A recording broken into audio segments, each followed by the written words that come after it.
Ito ang reading mo, Libra. Welcome back to our channel. Naway nasa mabuti kayong kalagayan while watching the channel. This is a general reading. Kayo nang bahalang magpalit-palit ng situation nyo sa reading ko.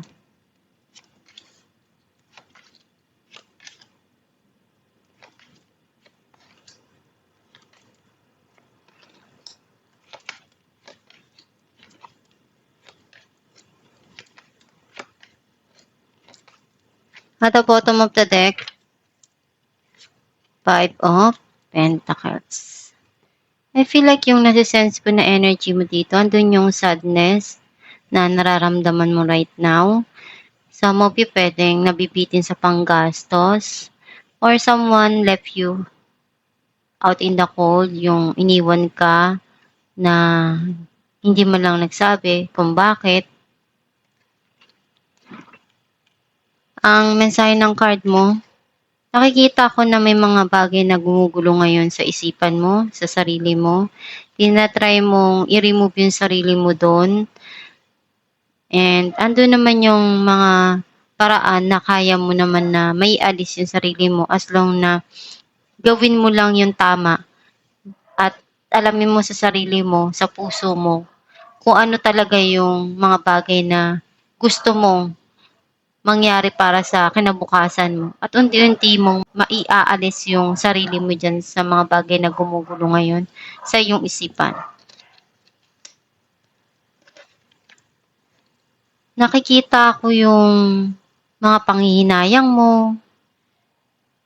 May mga bagay kang iniisip na nangyari sa nakaraan na pinagbigyan mo, pinaglaanan mo ng panahon mo. Ginawa mo lahat ng makakaya mo pero nawala pa rin.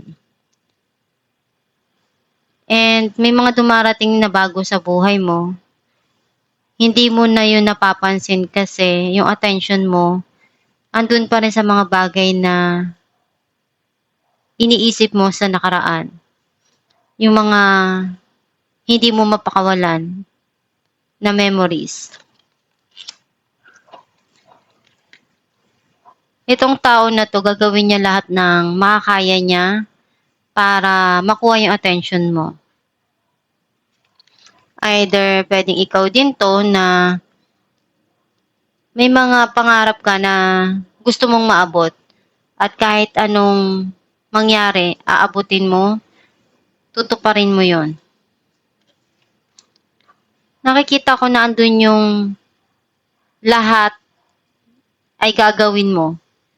Paninindigan mo kung ano yung sa tingin mo tama para sa'yo. Lalaban ka, hindi ka magpapatalo.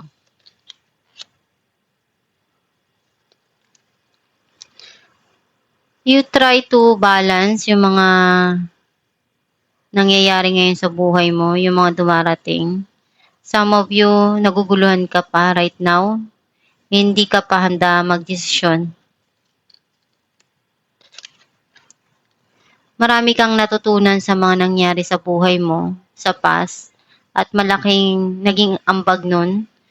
Maraming lesson yung napulot mo doon.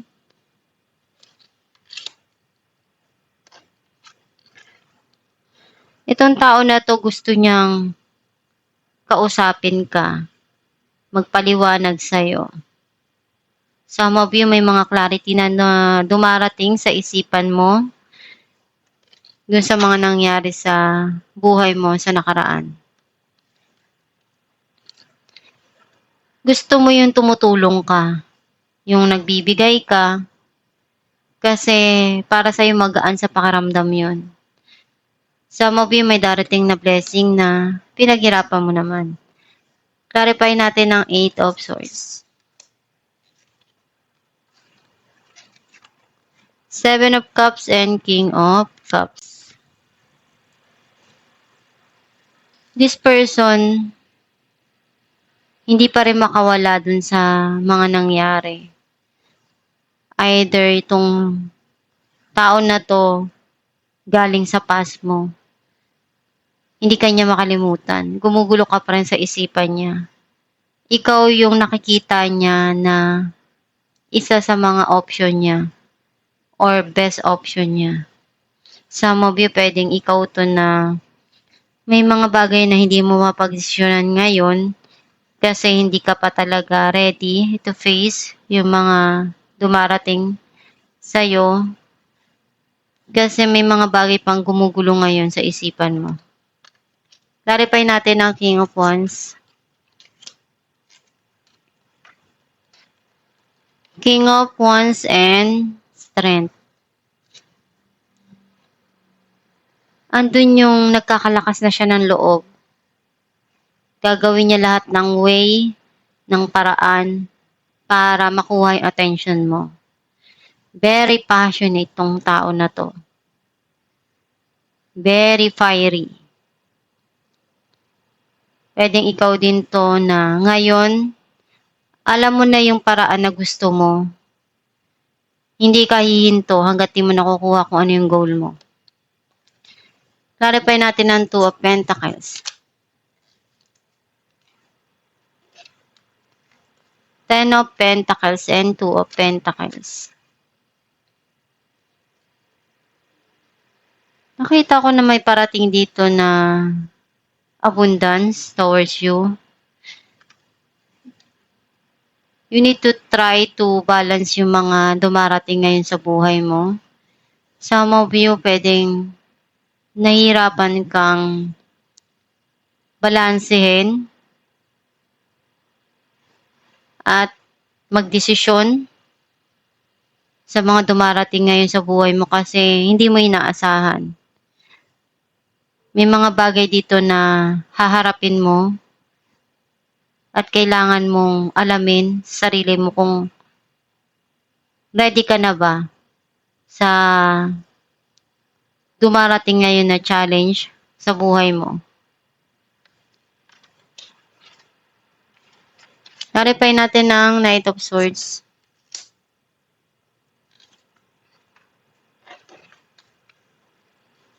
Seven of Pentacles and Six of Pentacles.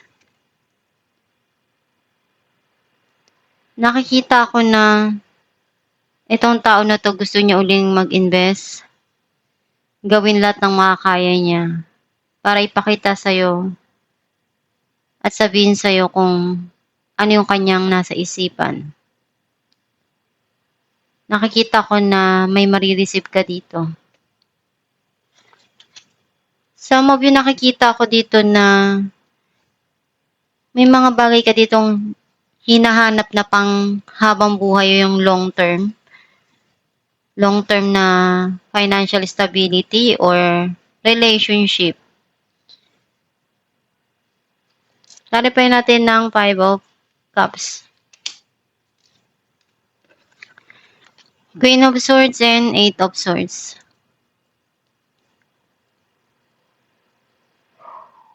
Itong tao na to, nakikita ko na andun yung gusto mong ipaliwanag yung sa tingin mo tama. And nagkakaroon na sa'yo ngayon ng linaw yung mga bagay-bagay. Na andun yung tinatry mong i-remove yung sarili mo dun sa sadness na nararamdaman mo, sa stress na nararamdaman mo. And ikaw lang yung makakapag-decide kung ano yung sa tingin mo tama para sa'yo dun sa mga dumarating na sitwasyon. Clarify natin ang Seven of Wands. Queen of Pentacles and Ten of Pentacles. Andun yung ipaglalaban mo kung ano yung sa tingin mo kaya mo dun sa sitwasyon. May mga gusto ka ditong i-invest, paglaanan ng oras, panahon. Kasi sa tingin mo iyon yung pang long term sa'yo na makukuha mo na gusto mong ma-receive, ma-achieve. Andun yung masayang pamilya, panghabang buhay na pagmamahal, relasyon, at financial. Clarify natin ang the Chariot, Four of Cups, and Queen of Swords. May offer ditong darating. Pero alam mo kung ano yung tama para sa'yo kasi nakikita mo na merong red flag eh. May mali. Marami ka nang natutunan. Clarify natin ng Six of Pentacles.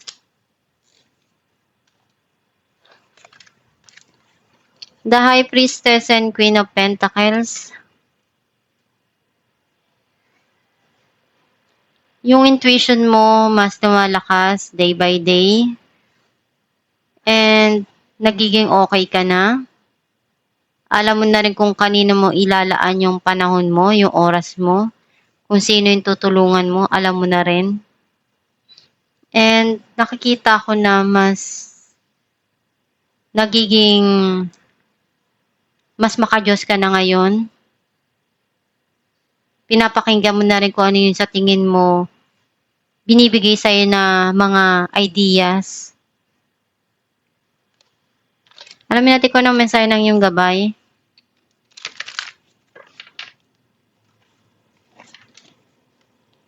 Relationship. Your primary relationship is with yourself and God, and every other relationship follows from there. To attract, heal, or balance a relationship, then snuggle more closely with your loving Creator. As you feel safe and loved within, so shall your other relationships bloom and prosper. Ang mensahe ng iyong gabay na dapat pagtibayan mo yung connection mo kay God kasi mas maganda yung dumarating sa buhay mo. Mas positibo ka dun sa mga bagay na gusto mong ma-achieve sa buhay, marating, maabot. Dahil pag connected ka kay God, iba yung pakiramdam eh. Magaan. Magaan lahat. Masaya. Yung mundo mo, hindi mabigat. Yung mga nararamdaman mo, iba. Kasi alam mong malapit ka sa Diyos Ama. Magdasal ka lang palagi, gawin mo yung makakaya mo sa mga dumarating sa buhay mo, sa mga pagsubok na binibigay sa'yo. And kung ano yung mga bagay na gusto mong marating sa buhay, pag sumikapan mo lang yan, and one day, ma-achieve mo rin yung mga pangarap mo. At itong yung reading, Libra, kung nakaresonate ka, kindly comment down below. Thank you for watching.